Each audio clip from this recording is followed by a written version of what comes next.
we have an election coming up. There's now something and just being so you put know, forward. the Joe Scarborough video is loaded if you want to come back to it. So keep going. Let's show the Joe Scarborough video real quick. We're talking about nationalism because it pertains to this. Show them this video or this, not the video. I just want the shot. The shot. Okay, and if you want me to, if you want me to stop running it, give me a wrap up in the. Okay, I'm giving you a wrap up like this. Yes, okay, exactly. I'll give you one of those. The American public is not going to move away from me as an average voter. And again. All right. The American public's already moved away from you, whether they're average voters or not, because now Joe Biden's trying to make this whole argument that the only ones who want him out are the elitists in the Democratic Party. What a crock of crap. But if you noticed on the bottom, it said it was referencing far-right nationalism, right? So love of country. First of all, I mean, to the people who put that up, I mean, far-right nationalism is a bit of a redundancy, don't you think? Because if you're nationalistic, you're far right to begin with, according to those knuckleheads. So, but now we have to call it far right. I mean, they're going to try an expression until it sticks. But let's talk about this election with Biden, because now we have, we went from Biden Build Back Better to Biden Blitz Back Better, because now they want to get rid of him. So did you see what the Blitz primary? The Blitz primary. So for the folks who don't understand the Blitz primary, basically they should call it a sprint primary, because he's already got the nomination locked up. They want him to voluntarily step down. They're going to run a 30-day campaign where everyone has to play nice in the sandbox and can't say bad things about each other. Oh, and we're going to pass over Kamala Harris, right? So hang on. Here's the thing. So Biden would step down as the Democratic nominee in mid-July. 6 candidates who received the most votes from the delegates, the elites, by the way. The delegates are the elites. Let's translate that for everybody. All the candidates pledged to run a positive-only campaign. Can you imagine the knives that are going to come out? So we're going to run and by the way, I may not stab you with a knife, but all my surrogates and all my, the super, okay, we're going to play nice in the sandbox. Whatever. And then there's going to be ranked choice voting. Come on. Where's my popcorn? Where's my popcorn? Does it get any better than this? But here are the two things I love the best. The Blitz primary would involve weekly forums with each candidate moderated by a cultural icon, and they reference 3: Michelle Obama, Oprah, or Taylor Swift. Wait, and then the nominee will be, quote, unveiled on stage with Biden, Obama, and Clinton all sort of making the, the handoff to the nomination. So here's the question. Not Kamala. But not. Well, look, on a very serious note, the real question becomes, if they pass over Kamala Harris, if Biden steps down, and we're going to talk about that in a second, because I want your opinion. If Biden steps down and they do not allow Kamala Harris to be the nominee in one form or another, you got a problem in the Democratic Party, because the Clyburns of the world, the Congressional Black Caucus is going. I mean, and let's be clear. I think that Donald Trump will get on a proportionate basis, a historic number of black votes, when all is said and done. But the majority of the black votes are still going to be Democratic, because they're still in a Democratic plantation. And for whatever reason, they haven't figured out that, Democrats haven't really done really well for the black community. But, I mean, whatever. So here's my question. Here's my question, Robert. So what I heard you say is that Biden is actually admitting there are elites in the Democratic Party. Well, but he's senile, so no one's taking him seriously, right? Think about that. Trying to pin down a Democrat on a question like that is like Lucy and the football. Like, we've been saying that crap, and then Biden is like, oh, it's the elitists. Oh, you mean the same people we've been complaining about that you said, I thought it just further Democrats just loved everybody. it further confirms that he's senile, because he would never say that. I mean, come on. Even after all this dust up on the debate and all this stuff with George Stephanopoulos, and then he's still botching lines, and supposedly now, did you see the video that's all over Twitter? So Fox News reporter Peter Doocy basically said to whatever her name is, KJP. I mean, the whole issue. I call her Karen Jean Pear. Yeah, that woman, the press secretary for the president, was asked. I think it was today, it might have been yesterday. It's all over the Twitter about, well, if Biden's only good between 8 a.m. and 4 p.m., which is pretty much what people have now put out there, what happens if there's a nuclear attack at like 10 o'clock? Is Mrs. Biden making that decision, or is Kamala Harris making that decision? Right? So, Karen, Karen Jean Pear. So, KJP doesn't answer, puts her head down, walks off, from the briefing room. No. So, yeah. Okay. Lord Benjamin, see if you could find that video. I want to see that. Oh, wow. It's all over Twitter. It's you can't make this stuff up, right? But here's the thing. I mean, and oh my God, you were. It's just sort of hitting me what you said before that. So wait a second. If they ditch Kamala Harris, is the congressional are they going to lose the black vote? Are they going to lose the minority vote? Well, I don't think they lose the minority vote. Look, the real risk really is, do they stay home? Right. I still think that en masse, the black community. Look, there are three pillars ostensibly to the four, really, to the Democrats' support. One is the union vote / teachers vote. Second is the sort of the white woman, suburban housewife vote, and the third is the black vote. Right. Those are the pillars upon which the Democratic Party has historically been built. You lose one of those pillars. Now, you can argue about the Hispanic vote, but I would argue that with family values being a driving force within the Hispanic community, that most of the Hispanic community is sort of their natural inclination is moderately right of center, right? Family values, those kinds of things. But if you pass over the first female and black female vice president candidate. Now, you do realize that Kamala Harris at one point claimed she was Indian. Asian. She is. She is part Indian. That's her one of her parents is from India. Okay, I just learned something. Thank you. Because I thought so when I read that, just so to show you I don't know everything, because when I read that I was thinking more like Pocahontas. Elizabeth Warren. When she got elected AG of California, she was the first Asian AG of California. But I guess we can reinvent ourselves. But at the end of the day, if they pass her over, there is an internal war within the Democratic Party that I don't think that they can overcome. But here's the question to you. That means Democrats are sexist. Okay, what's the question? Okay, I'm ready.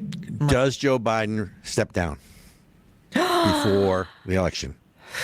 So here is my thing. This was my theory. Tell me what you think. My theory was they were going to pull a John Fetterman, right? That if he got him across the finish line, what? Pull a Fetterman. Senator, I've never heard it. So is pulling a John Fetterman now a verb? Yes, pulling a Fetterman. That's what we're calling it. John Fetterman has been a staunch supporter of Israel. I didn't expect that out of him, but I have to. My hat's off to him. Let's keep going. Well, yeah, and I'm not trying to hate. I'm not saying anything that is not something he would readily admit, probably. But there was talk when he was running that they didn't want to replace him as a candidate until after the election. They were like, if he can get through the election and anything bad happens, the governor can appoint a Democrat. But they didn't feel like they could replace the candidate midstream because of, it was like mid-election, blah, blah, blah. And so that's what I thought they were going to do with Biden. Like, if he can just get us across the finish line and he plots on, November 8th or whatever, the date, I don't remember election day this year, guys. Right? Then it will be fine. I love when you use Yiddish. Just putting that out there. Plots. I don't know about plots little malaprop there, but that's okay. I have a couple friends who are walking malaprops. You know who you are. But Oh, and we have the clip from KJP. All right. You got to. So, folks, you have to watch this. So, this is Peter Doocy, Fox News reporter, White House. White House Fox's White House reporter, asking, is it Karen Pierre? Karen Jean-Pierre. Karen Jean-Pierre. It's Karine Jean-Pierre. Jean-Pierre. Oh, that's right, because it's Jean-Pierre. She's French. Très bien. Yeah. Was she Haitian or Allons-y. something? Something. Got like it. that. Can we roll the tape? So watch this, and if there's any silence, it's because that's the part she's walking out of the room for those of you on the radio. Check this out. 8 p.m. So say that the Pentagon at some point picks up an incoming nuke. It's 11 p.m. Who do you call? The First Lady?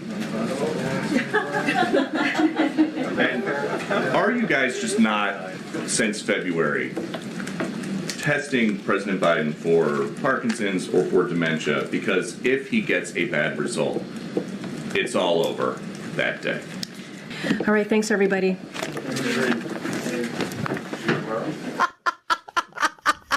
So, right? At least she had the common courtesy to not walk out mid-sentence, but right after she just, you saw that sort of sourpuss look on her face.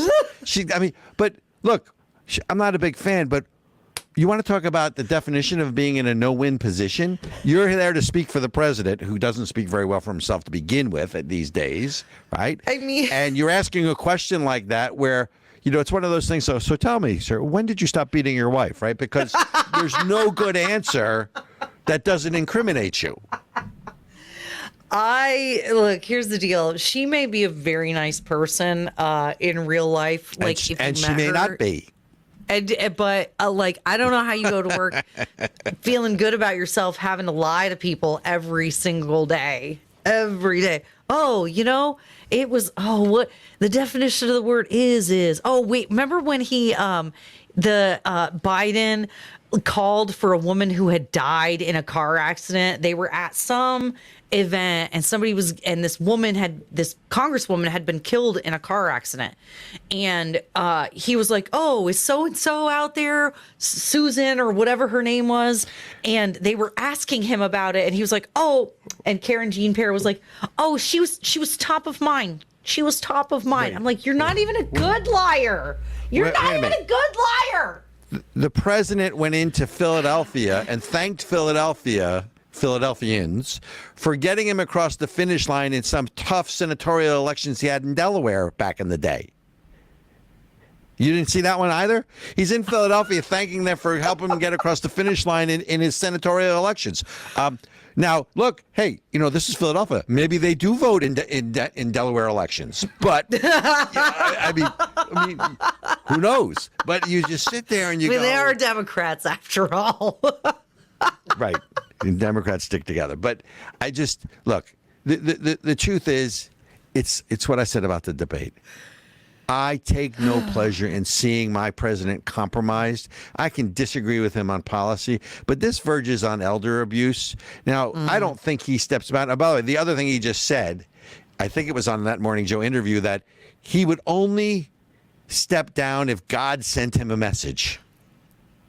If God told him to. I'll step down if God told me to. It's in that interview you guys pulled up. Yep, I heard that part. Which begs the question, where's George Burns when you need him? Right? For those of you who are too old to remember, there's a movie. Oh, Morgan Freeman would work, and that would be a black god, right? Better than a white god, Yep. because Magical because Negro. Jesus, magical Negro. Sprinkle water, watch him grow. I don't know. In any event, I know, but. So he says he's on Morning Joe with Mika and Joe Scarborough, right? And says that he'll step aside if God tells him to. I actually think he'll step aside if Barack Obama tells him to, which to most Democrats is God incarnate anyway, right? Because he is the savior. Another magical Negro. Another magical Negro. Just sprinkle water, watch him grow. And is that like a chia pet? Just kidding. my prediction still is they are going to, behind the scenes, force him to resign with the threat of Hunter going to jail, losing the family fortune. And, oh, by the way, if you step aside peacefully, we'll allow you to pardon your son on the way out. Yep. But it does beg the question, then who's the nominee? I mean, how do the knives not come out? And that, dude, if they... What do you, your prediction, here's the deal. If they get rid of Kamala, what is going to be their excuse? Like, what are they going to say? Like, is she going to step down? What do you think is going to happen? You think it's going to be a coup? Do you think she's going to make up some excuse? Prediction time. Look, I think Robert predicts. Look, I think that if Joe Biden steps down, because he has to voluntarily do that to trigger it. Now, you could argue that under the 25th Amendment that that it's really the responsibility of Congress not to wait and if the president is not capable of holding office, it's not supposed to be an option. You're supposed to be forced to invoke the 25th Amendment. Speaker Johnson said it. They're not going to do it. They would never, remove their own, whatever. Having said that, if he steps down, they will open this up to some sort of primary system, Blitz or otherwise. Or they're anointing Kamala or Kamala, however it's correctly pronounced. One day someone will tell me, and go from there. Either way, it presents a problem for the Democrats. And while my instinct tells me that he steps down, which is what I just said, I don't know, you can make the argument he's just going to dig in and they're going to try to ride this storm out. But it's, break out the popcorn. It's just not good for the country. And that's my real concern. Yeah. It's not good for the country. And that's what it is good for, though. And I will say this, I am very grateful for, is it's another opportunity to pants the media. And Democrats, frankly, you guys have been lying to the American people this whole time. And if we said it, we're crazy right wingers. We just hate America. We're racist bigots, whatever. And it's like, no, dude, we can just see with our own two eyes what you guys can't see. And so anything that destroys the credibility of the media, I'm for. Anything that destroys the credibility of Democrats, I'm also for. Look, it used to be that as Democrats and Republicans, we agreed on the goal, we disagreed on the way to get there. The journalists were neutral, and you were not supposed to know their politics. Both of those things have gone out the window. Similar to what happened in France, there's no middle anymore. There's no middle in this country either. Yes, there are independents. Yes, there are moderates. But majority of people, if you take the far right or you take the far left, and I'm using those in a pejorative sense, right? Pejorative, if you take sort of the right of center and the left of center, there's no middle anymore. And the problem is that everybody's fighting with each other, and it's a zero-sum game mentality of good versus evil in all of this. And so there is no middle. Therefore, there's no compromise. On top of which, how do you compromise with someone you don't know and you don't like? Yes. If I like you, we may disagree on things, but at least we can find common ground. If I don't like you, or you're the enemy, or that kind of thing, and to the left, especially the progressive left, we're evil. You are. I am. Yep. But it hurts the country. It hurts us all.